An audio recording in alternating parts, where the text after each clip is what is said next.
the white guy, and the Grand Ole Opry member. Today on Talk for Two. Hey everyone, this is Matt Bailey here with you again on Tuesday this week to round out our double episode week about political correctness.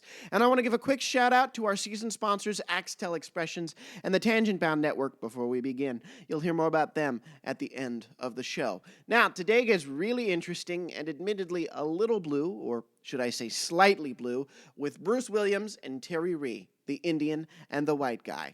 They are a corporate comedy duo who have been performing together since college. They attack their audiences head-on with hysterical ethnic humor based on their dynamic. Now, they also run a podcast called Red, White, and Slightly Blue, and their producer is Dana Williams of the Grammy-winning band Diamond Rio, and he joins us as well in our conversation. They kind of surprised me with him, told me about it an hour before that Dana was there, and I screwed up the research on Dana Williams, and we talk about that in the interview, and Dana, Bruce, and Terry, if you guys are listening, I still own up to that one. It's still hysterical, and I fully own up to that. So, but thank you guys. It made for a really cool conversation. Now, I just came from editing this episode, the interview. I had to put in some bleeps and mark it explicit, and I had to do that.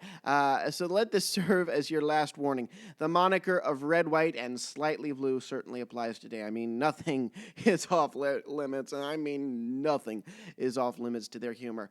And I said it yesterday, and I said it last week, that I believe there is an exception to every rule.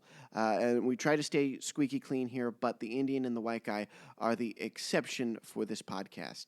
I really wouldn't have had it any other way. It wouldn't have been the same interview, and it wouldn't have been as memorable. So here now to talk about not caring one bit about political correctness, Bruce Williams, Terry Reid, and special guest Dana Williams.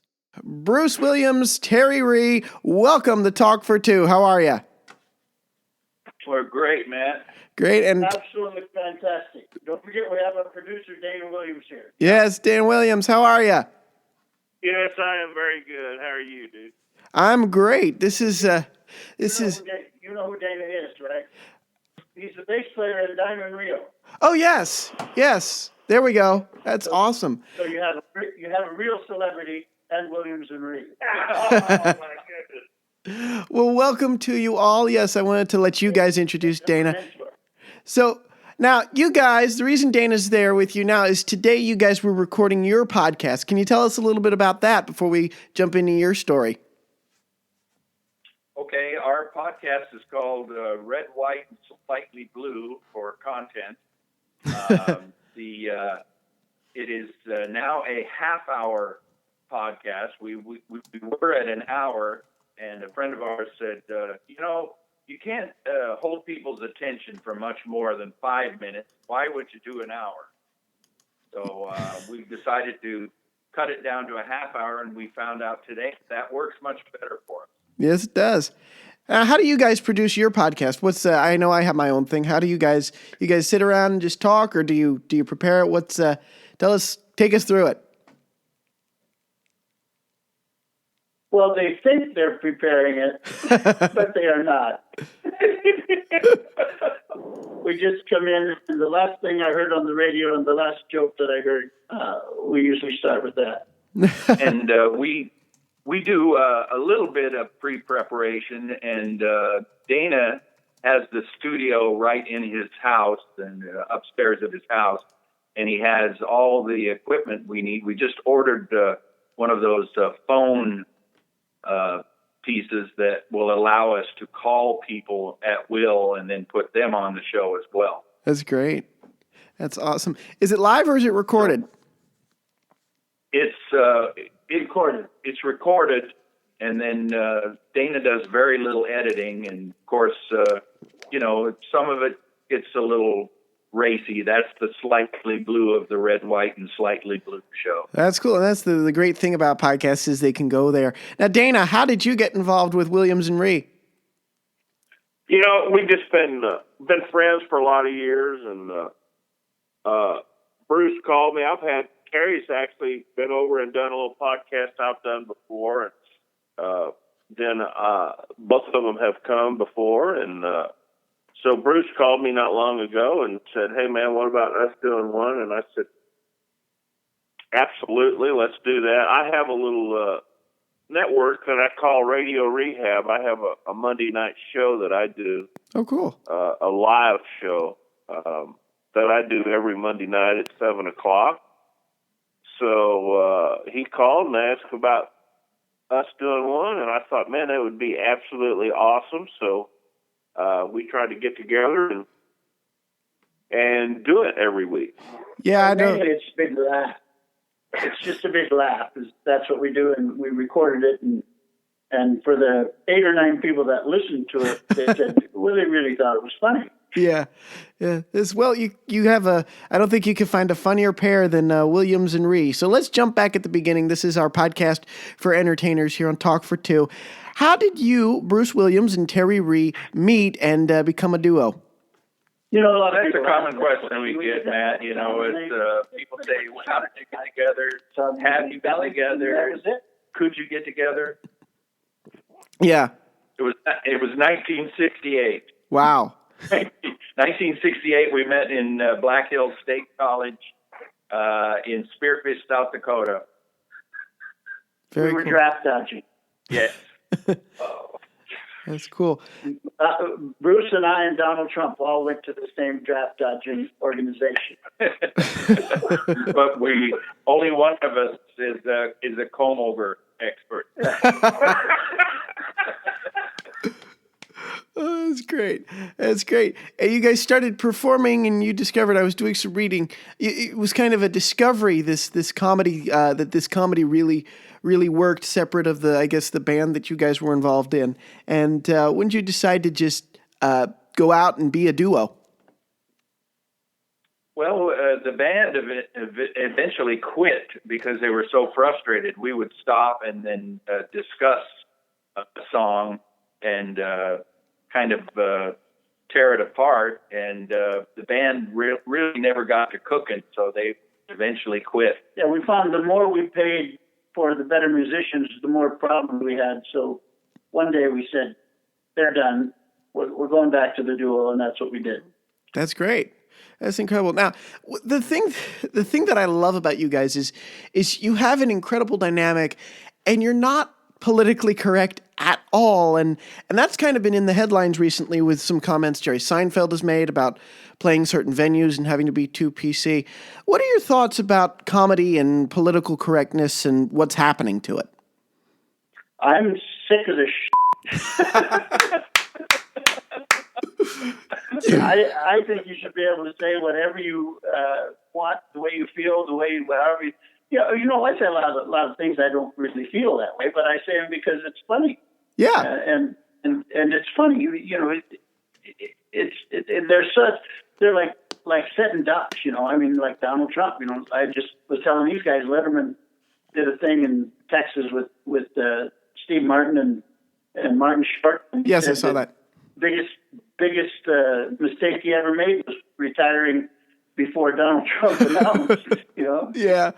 So you know, I mean, you got to say things that are funny. And yeah, comedy has no bounds. Otherwise, it's tragedy. Yeah. You know, me being Sioux Indian, the ethnic thing is wide open. You know, I don't care. I still call a Negro a Negro. Yeah. Yeah. And I still call an Indian, and in some parts of the country, they don't like being called Indians. You know, they want to be called Native Americans. Yeah, and we work Canada, and they want to be. They don't call them Indian, don't call them. You got to. First Nation. First Nation. Yeah. Yeah. Yeah. So that's too politically correct. Yeah. Yeah. I think it's absurd. How do you think we're going to get away from it? I mean, it's tightening in so much and restricting so much of the art of creating comedy. How do we get away from it? What do you think? I think we just continue to let the gay writers at ABC write the gay until everybody gets sick of that. Yeah. Just my opinion. Yeah. It's you know, we're all in this world together and stuff, and we have no We have no political affiliations. We just talk about anybody and everybody. We don't hate anybody. We're certainly not going to get some automatic weapons and go in and shoot up people. But, That's right. I think anytime anyone is offended by anything that we say, we pull a Muslim out of the crowd and shoot him. Oh, great. Okay. Saddam Hussein ran this country a long time like that. Yeah. We got to start doing that here. I say Obama goes over, drags out McCain, shoots him. Oh, God. And life goes on. And your one listener just dropped out. Yeah. That's right. But, okay, well, you two are laughing up a storm. Let's switch to Dana, and from the producer's side of it. What do you think? I mean, you produce all these podcasts, with Terry and with Bruce and all these different media things. What's happening with the censorship? Man, in my opinion, the censorship is, I don't know. You know what? That's such a interesting subject, because censorship is... He is so politically correct. He's not politically correct, but it just, the censorship makes me sick in that there's so much that you miss. That's the biggest reason I enjoy us doing this podcast, because there is no censorship. No. No, there's not. It's great. But it makes me curious, I want to go to Terry for this one. When did you decide, okay, we're going to go there? I'm a Sioux Indian, and we're going to go with that humor. I mean, it had to be opinions. What? These opinions are let out, and you know what? Everybody's allowed to have one. Yeah. But for some reason or other in this country, it's come to a point where I'm not so sure we're allowed to have opinions any longer. We were all allowed our opinions, including Charlie Daniels. Brett, may he rest in peace. Oh, he's not. No, he's not. No. Oh, that's fantastic. Yeah, but back to the question, Terry. Going back to the formation of you two of you and Bruce as a duo, what was that conversation about? Okay, this is the shtick. Me being an Indian and you being a white guy, that's the shtick, and we're just going to go as far as it can go and not worry about being politically correct. What was that conversation? It was never a conversation. We just did it, and I was known as the Indian. Yeah. And so when we started, I had a combo. It was Terry Reid combo, and they would call me the Big Indian, and that's how it got started. So when he got to school, when we met in college, the Indian thing was my nickname, and so he just went from there and would do his plain, ordinary, non-politically correct Indian humor. And then when in my trio that I had a drummer and a bass player, and the bass player was my choir teacher in high school, and he was not a very good bass player. So when I started performing with Bruce could harmonize and made me sound really good. So I got rid of the bass player and hired Bruce. And then in between the songs, singing and dancing, the people were dancing. I would just usually tell a joke or just pick somebody out in the crowd and start talking about them, and Bruce would just make it funny. Yeah. And when we played music and stuff, we found that we didn't know enough songs to do multiple sets without repeating songs. Yeah. So we'd fill with banter, and Terry would tell jokes, and then we got booked in a few showrooms where we were required to have an actual show, and a friend of ours helped set it up so that we did song, and then joke, and then song, chaser, and sort of helped set it up in a show format where we were not only playing songs but telling jokes as well. And that's where it all kind of gelled. We knew we had to fill time, and then we knew we had to be funny at this particular moment. So that's when we started reaching out to the parameters to get people to laugh. Yeah, that's awesome. It's really cool, and I love what you guys do with it now, and where you go with it. Is there a line with the comedy that you won't cross? We don't say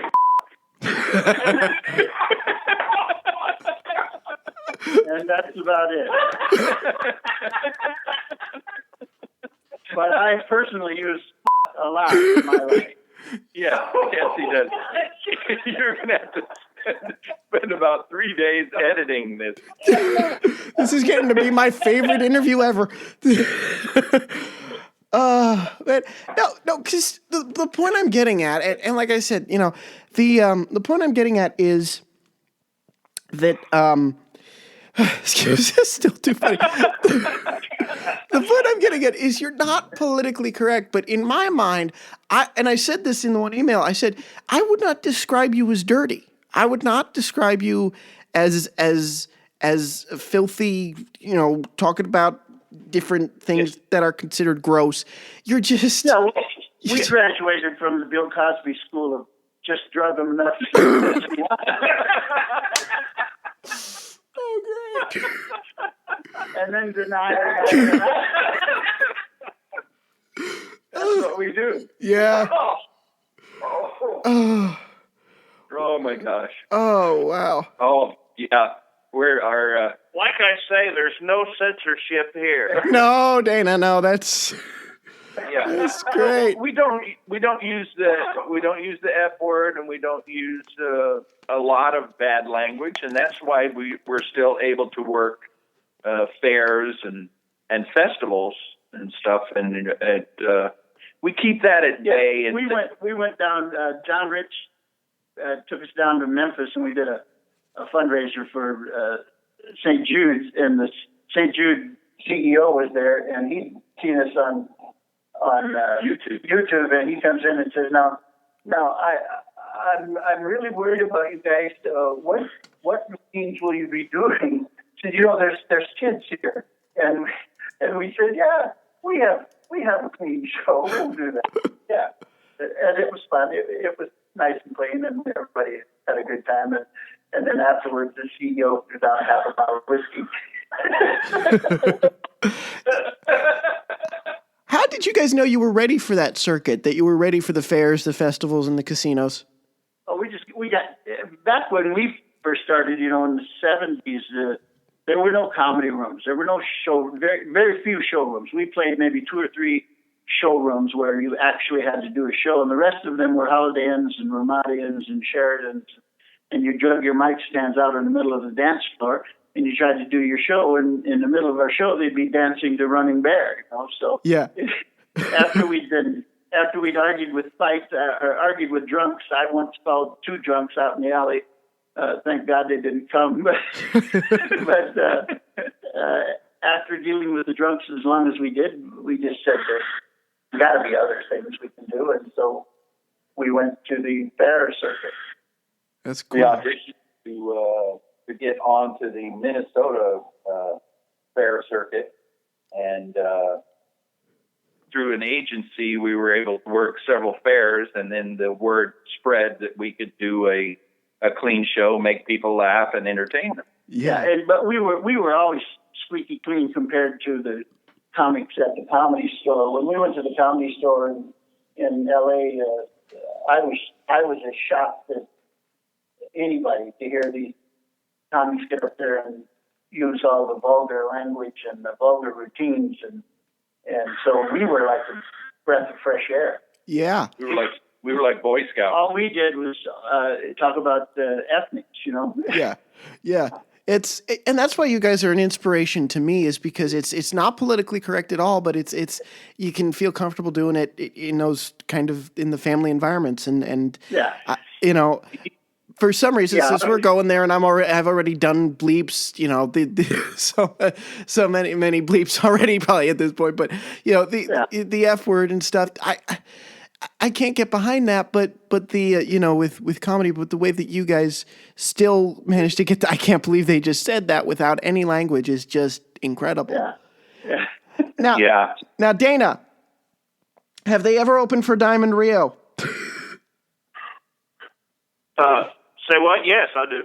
Dana. No, have we ever opened for Diamond Rio? Yeah, absolutely. Yeah, absolutely they have. That's cool. Sorry, I didn't hear you, dude. No, that's fine. Did you leave the room?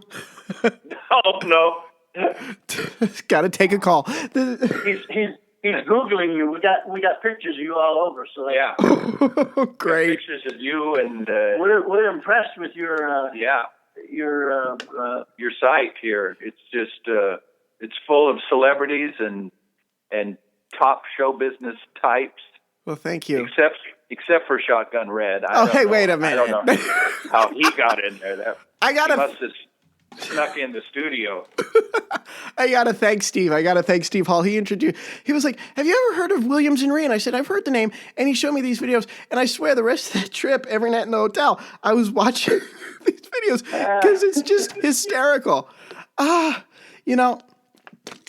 And that's what we are. We're a show business podcast. If you're looking at the website, you can see we started in the vent community, but with branching out to different entertainers like yourself, you have the perfect message about what it means to be an entertainer. Now, Dana, I got to ask, because I got to say, I am a fan. This is the funny story, and I guess I'll tell it on air. Bruce, when you emailed me and said that Dana Williams was with you, okay, I Googled Dana Williams, and Diamond Rio didn't come up.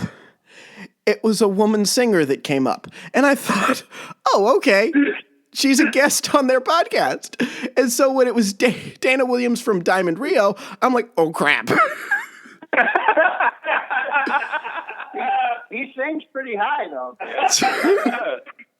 But, Dana, I got to tell you, I'm a big fan of your band. I have... on iTunes, I have an album, and I have "How Your Love Makes Me Feel." It's been one of my favorite songs for years.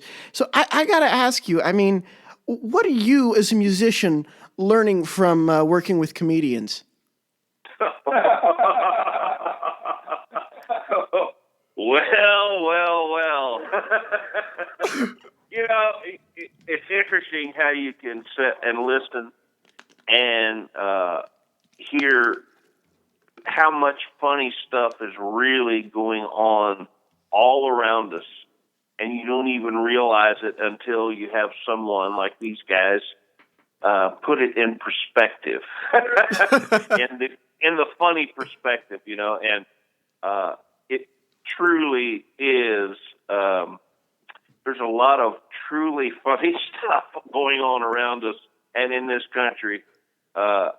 Constantly, and sometimes it takes these two nuts to to bring that clear to me. Yeah, that's great. It's just wonderful, and I love to see. I think that's a testament to how small Nashville is. That somebody from a big country music band and somebody who works corporate comedy shows can team up on a podcast like Red, White, and Slightly Blue. I think it's great. Hey man, that's that is the joy of podcast and in this day and age of technology and everything. Hey man, we're able to do this kind of stuff, and if people will just go search it out a little bit, it's unbelievable the entertainment and interest of stuff that's out there. If you just take a moment, Yeah. It's also a slap on the back for the Nashville community, because when we were in L.A. in the 70s, we worked with Robin Williams, Jay Leno, David Letterman, Michael Keaton, Jimmy Walker, and nobody really wanted to help you. They'd say, hang on, Terry. I got to pick up those names you just dropped. Hang on.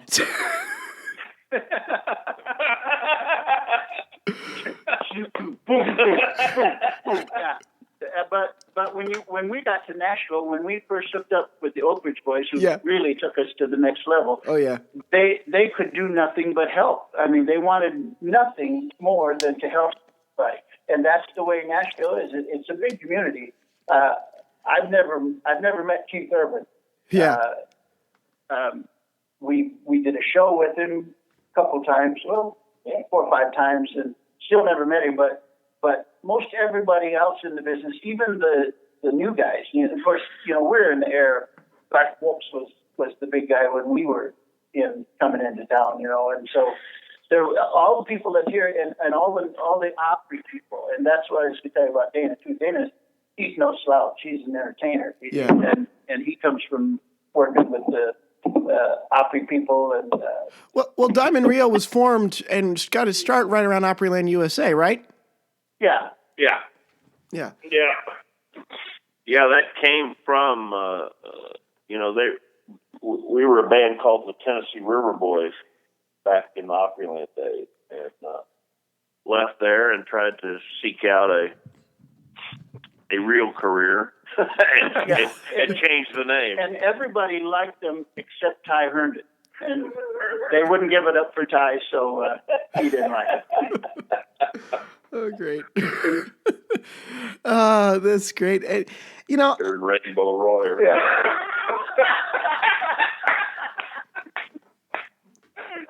Dana just dropped an insider name. Oh, God. I don't know. I think we're doing 2 different podcasts now. I don't know. So this is the slightly blue part. Yeah, this is cool. That's a new dimension for me. I'll talk to anybody for $1. But no, seriously. Now, you two, Bruce and Terry, you do a lot of work up, and I'm assuming because it's a whole Indian thing, but up in the Dakotas, a lot of corporate work up there, and I just love that you've carved out a niche for that they enjoy that humor, and that's kind of regional to them. Can you talk about some of those shows up there? And you said you went to school up there, right? That's where your university was? Yeah, we went to school in Spearfish, and our main areas from Michigan, Wisconsin, Minnesota, Dakotas, Upper Midwest, Yeah. into Canada, into the Plains provinces of Saskatchewan and all the way Alberta. to the Northwest. Although we don't do a lot of work in Montana and Idaho, but there's not a lot of work there. But that's our region up there. Yeah. Now, this question, I guess, is for all 3 of you. I love this. I'm modifying on the fly because I have 3 musicians and 2 musician comedians, and I love it. So this question is for all 3 of you. When you look back and you think of the life that you've had and the life that you have now in show business, and Dana, I'm not too sure what it was for you, but getting to make a living out of this and not having to do anything else, does that still blow you away to this day? Just getting to do what you love for a living? Absolutely, that's for me. I've had basically 2 jobs. I started washing dishes in junior high, and then in the summer I did a government job for the Corps of Engineers. But other than that, I've made my living with a guitar and my jaw flapping. And I tell people I've never worked a day in my life, but I look for work every day. Yeah. Wow. And I have found that I'm not qualified for anything else other than what I'm doing. Yeah. And should that for some reason go away, then I'm cooked. Yeah. I'm really dependent on Dana and his wife. And Dana, what's your view? My theory is I'm glad my wife works. That's brilliant. But Dana's a Grand Ole Opry member, and Wow. he's being an entertainer all his life. I do know that he delivered flowers for a while. Yes, he did. So I know the streets of our town very well. Yeah. Yeah, I come to Nashville. I just came to celebrate my 21st birthday, and I was surprised. It's a small town for a city. It really has a small town feel. It's like the L.A. of the South, except that everybody's not an actor; they're a picker. Yeah. Yeah, it just makes for a really, really vibrant. I still ask most of the waiters and waitresses if they write songs or if they perform, and most of them do. Yeah, yeah, that's great, and it seems like because we ate at the Opry at the grill across at the Opry Inn across from Opryland, and they let the waiters get up there and pick and sing. It seems like it is very supportive of their artists rather than I think I get an oppressive feeling from L.A. Yeah. Right. Where are you at, Matt? I'm usually out of New York, but right now I'm in Pennsylvania, Kutztown area of Pennsylvania. Not that you would know where that is; it's near Allentown. But so it's a very interesting dichotomy for me to go into New York and get to run around like a crazy person while I'm at college, and then come home here and like, oh look, grass. How nice. So are you a ventriloquist? Yes, sir. Oh, you have been looking at the site. Oh, yeah. Yeah. Oh, yeah. Ventriloquist, magician, talk show host. I'll do whatever. Just pay me. But no, that sounds wrong. But See? You're just like we are. yeah. No. Well, it's funny because that's you get the kind of I look at you almost like, and forgive the comparison. Don't explain myself. It's the two-man duo, the straight man and the comedian, the dummy and the ventriloquist, and I love that, and I love to see that in person because that adds a whole other level to it. I mean, it's just great. That's why I was drawn to what you guys do and wanting to have you on the show, because duos like that, and with you guys specifically, I just don't see anything else like it at all. Even in other duos like Penn and Teller and all of them, you have a unique. And you know what it is, but you have that unique spin about it, and I love it. I just don't sit on his knee anymore. Did he stop? Never mind. He just, I don't know if Bruce got too heavy or Terry's knees just give out. Dana, sit on both their laps and see what they do. And with that, I'll close with my favorite punchline of all time. It's about the ventriloquist doing the dumb blonde jokes, and the dumb blonde punchline was, "I'm not talking to you, I'm talking to that little on your lap." Yeah, I love it. Well, I do have one last question to close out. My favorite question. I close out with all of my guests, and I'll modify it. Bruce and Terry, I want you to talk about comedy, and Dana, I do want you to answer from the music and musicians who are entertainers realm. What do you guys want to see of comedy and of music and entertainment as the generations go on? I want to see Bill Cosby doing more women. That Indian's crazy.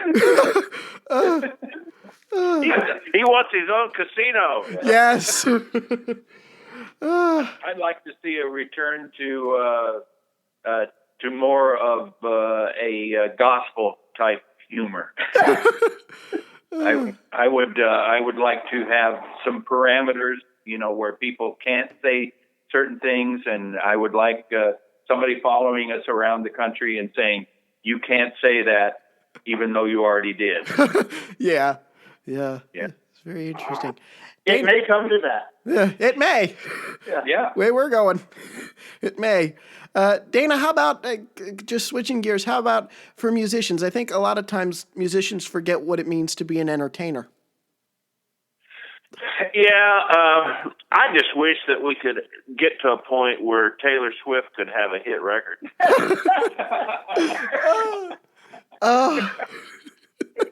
I love it. You know what? It's interesting when you talk about the music side of it.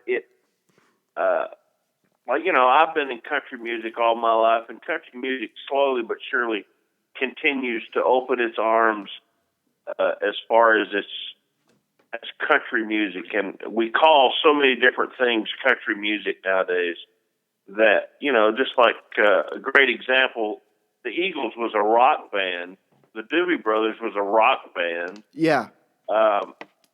I can't say that any longer. Yeah. the Eagles would not have been a rock band if they came along now. Right. It's just that country music continues to call more and more stuff country music. I'd like to see that kind of honed back down a little bit. You know, I am a fan of real country music and love the more vintage stuff and all that good stuff. I'm not saying I don't like some of the newer stuff, but a lot of it I don't like. Yeah. And would never purchase and do not listen to. Hence, I am a big fan of podcasts and the internet and my radio show I do on Monday nights. It's all about that because I don't listen to the radio any longer. Yeah. Just because I don't like it. Yeah.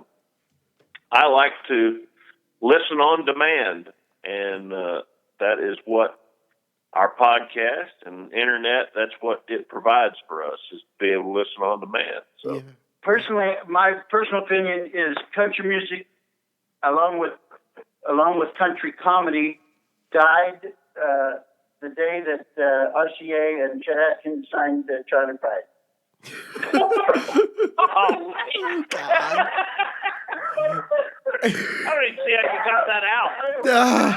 Get that out. Okay. I guess we'll close with that one. Bruce Williams, Terry Reid, and Dana Williams, thank you so much for joining me today. This was fantastic. I love this. I can't wait to edit this thing. This is going to be tough. Hey, you got a job in front of you for sure. My thanks again to Terry, Bruce, and Dana for a conversation I'll remember for the rest of my life. I really enjoyed it, guys. Thank you so much for coming on and just going for it. I really, really appreciate it. Now, next week, it's back to Vent Haven 2015 with a double interview episode with Peter Zube and John Bird. I'm really excited about that. Think about that. We go from political correctness to a 15-year-old kid. You know, Peter was on Double Talk, and John's done a lot of stuff with the military, so I'm really excited about that. In the meantime, head over to talk4spellout2.com for even more Talk for Two. Check out some of the awesome stuff we have for you in the Talk Shop. Now, we are now shipping on everything that we have in there. We waited till after the convention. Now, if you want to get our first t-shirt, the official podcast t-shirt, we are taking orders for that as well. You can wear it and tell the world that you talk for two. I want to address something. This is a question I got. What about shipping? I put my prices, I think, both of the things that we have there that have to be shipped. We have one digital download on there, but both of the things that we have to be shipped, the DVD and the T-shirt, the price includes shipping. I'm not smart enough to figure out how to do shipping. So the flat price includes shipping. I don't want to put all the metrics of shipping and stuff on there. So you benefit from my laziness, keeping everything a flat rate. So no shipping charges on our website. All right? Thank you again to our season sponsors, the Tangent Bound Network. They are our new servers, and that's the reason why every single one of our episodes is live. 87 marks today, all right? 87 episodes. And I want to thank our season's entertainment sponsor, Axtel Expressions. Of course, Steve Axtel creates some of the coolest characters available. Head over to axtel.com and check it out. And in the Talk Shop, we have a link to his website where you can buy the sit stand, okay? You can find all you need to know about Talk for Two by going to our website, talk4spellout2.com. That's a domain issue. That's why the number 4 is for the website. But everything else, you spell out FOR, just like the name of the program. All right? Reach out by emailing talkfor2cast@gmail.com and find our group or like us on Facebook by searching for Talk for Two. Tweet us and about us using @ and hashtag #Talk4Two. You get the idea. Signing off for Talk for Two, I'm Matt Bailey, reminding everyone out there listening today to keep talking for two.